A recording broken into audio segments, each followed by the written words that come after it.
Abbiamo aumentato le ore lavorate, il numero degli addetti è aumentato e il numero delle imprese è rimasto invariato negli ultimi anni, per cui è stato sicuramente un anno positivo.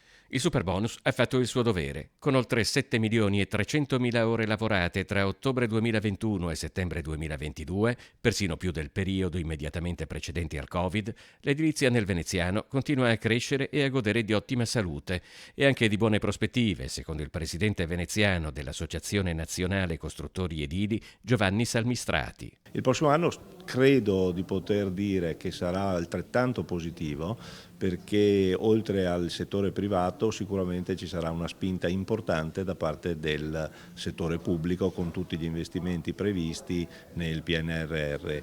Da questo punto di vista, come fondi a disposizione, la città metropolitana di Venezia è seconda solo a Napoli. Tra i lavori importanti in cantiere, ovviamente il completamento del Mose e delle opere complementari.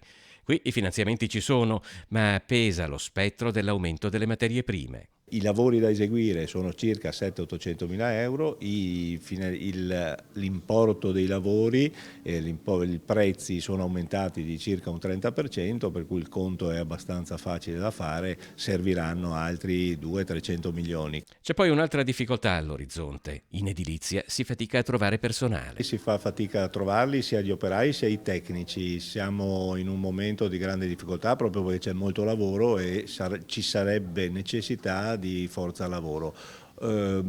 Credo che però sia un problema diffuso, cioè non è solamente il nostro settore che soffre di questo.